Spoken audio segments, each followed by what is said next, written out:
ameondoka pale pale, amepita, imewekwa cross ya chini, wameondosha nafasi, ni bao la kwanza.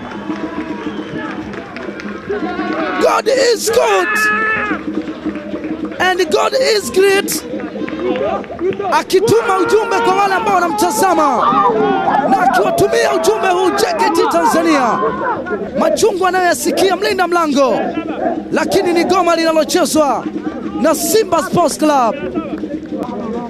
Akipata fundo la maji, John Raphael Bocco akiona kazi yake imetukuka mno. Tazama hapa, alipita kwa kasi ya SGR kama si kasi ya umeme.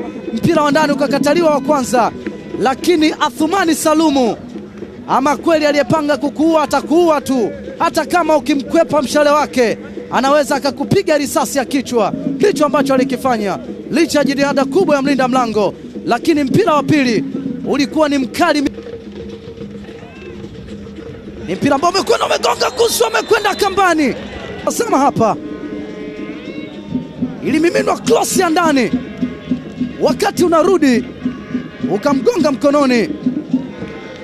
Sharifu Hamisi on the space, weka mpira la, ameutazama tu mlinda mlango na ameteseka mno kwenye pigo hili.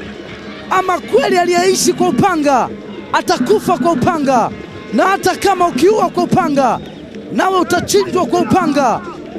Ikimwacha John Raphael Bocco aendelee kuongeza maelekezo yake. Shida ilianzia hapa, cross ya ndani ikala nguzo, ikagonga kwenye mkono. Mlinda mlango akaita miguu 12 ya mtu mzima, na ikawa ni nafasi ya kupata mkwaju wa penalty. Hapa mlinda mlango akabaki amechuchumaa vile vile, unaweza ukadhani anatega mitego ama amekandamizwa na misumari. Upande wa pili anabembeleza, amepeti. Bado nafasi tena, amewekwa chini, mwamuzi anasema ni mkwaju wa penalty. Na kilalamika Simba. Shida ilianzia hapa, pasi ambayo aliiruka, akili kubwa sana alitumia, akimwekea Charles Masaba, akaenda chini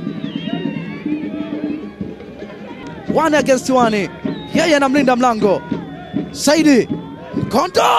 Mpira ambao umekaa kambani, ameandika bao la pili na anadhihirisha ya kwamba njia uijuayo hauwezi kupotea, hata kama ukipita usiku wa manane.